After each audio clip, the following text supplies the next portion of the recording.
आणि आणखी एक आनंदाची बातमी आपल्याला सांगेल मी. काल एक कोर्टाचा एक निकाल झाला.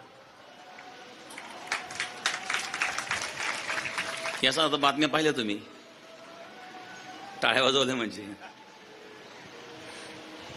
साध्वी प्रज्ञासिंग ठाकूर, कर्नल पुरोहित वगैरे जे काही जवळजवळ 7 आरोपी होते मालेगाव बॉम्बस्फोटमध्ये, ज्यांना अपराधी आरोपी ठरवलेलं होतं आणि त्यांची निर्दोष मुक्तता म्हणून कोर्टाने निकाल दिलेला आहे काल.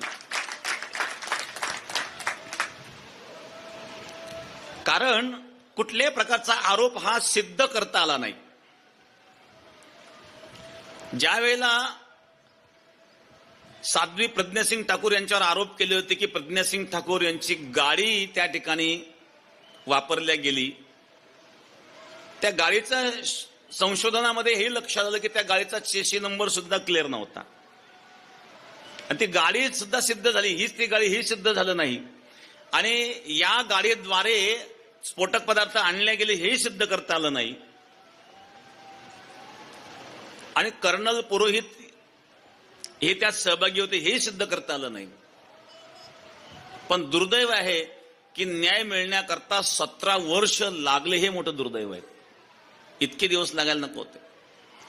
आणि अपराध नसताना 9 वर्ष जेलमध्ये राहावं लागलं, प्रताडना सहन करावी लागली.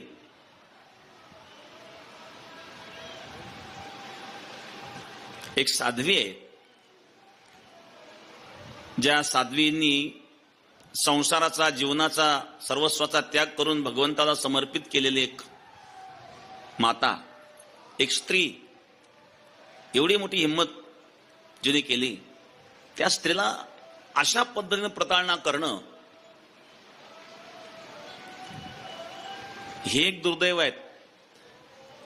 आणि याच्या पाठीमागं असणारे राजनेते की हिंदू देखील आतंकवादी असू शकतो हे सिद्ध करण्याकरता जे प्रयत्न केलेत, भगवा आतंकवाद शब्द वापरण्याचा प्रयत्न केलेत, अशा प्रकारे असणारे जे काही लोक आहेत, अशा लोकांपासून आपण सावध असलं पाहिजे.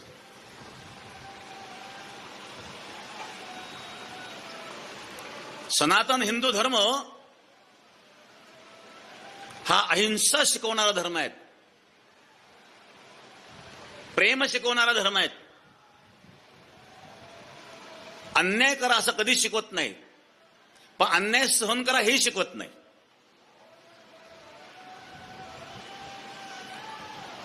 आणि म्हणून कोर्टाने निकाल दिला, सत्य कधीतरी समोर येत असतं. असाच एक प्रसंग कांची कामकुटी शंकराचार्यांबद्दल झाला होता. जयललिता मुख्यमंत्री असताना त्यांनी शंकराचार्यांवर खुनाचे आरोप केले, अनेक चॅनलवाल्यांनी दाखवलं. पण ज्या वेळेला शंकराचार्यांच्या विरोधात कुठल्याही प्रकारचे पुरावे सापडले नाही आणि सुप्रीम कोर्टाने त्यांना निर्दोष सोडलं, त्यावेळेला मात्र कुठल्या मीडियांना ते दाखवण्याची इच्छा झाली नाही. पण शंकराचार्यांना जेव्हा अटक झाली तेव्हा काही मीडियामध्ये महिना ते दाखवलं गेलं, पण प्रत्यक्ष जेव्हा सुप्रीम कोर्टाने त्यांना निर्दोष सोडलं त्यावेळेला मात्र मीडिया दाखवू शकली नाही. हे दुर्दैव आहे.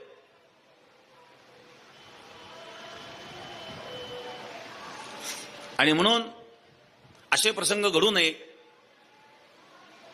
पण भगवा आतंकवाद हा शब्द ज्यांनी वापरला होता त्यांना माझा प्रश्न असा आहे, पेहलगावमध्ये धर्म विचारून हत्या झाली, धर्म विचारून हत्या झाली, त्यांना तुम्ही हिरवा आतंक म्हणू शकता का? तुमच्यात हिंमत आहे का हिरवा आतंक म्हणण्याची? भगवा आतंकवाद शब्द जर तुम्ही वापरता, मग हिरवा आतंकवाद शब्द का नाही वापरू शकत? धर्म विचारून जेव्हा हत्या केली जाते, अशा प्रकारे जो आतंकवादी तो आतंकवादीच असतो, तो कुठल्याही धर्माचा असू द्या, पण त्याला धर्मात जोडणं हे चुकीचं आहे. असा प्रसंग आल्यावर वरून म्हणायचं आतंकवादाला धर्म नसतो. मग आतंकवादाला जर धर्म नसतो मग भगवा आतंकवाद झालं कसं काय? दुसरी महत्वाची गोष्ट आहे, आतंकवादाला जर धर्म नसतो तर मग अंगावर पेट्रोल टाकून जाळून टाका ना. कशा करता त्यांना त्या ठिकाणी दफनण्याकरता जागा द्यायची बरं? आपली जागा का वाया घालायची?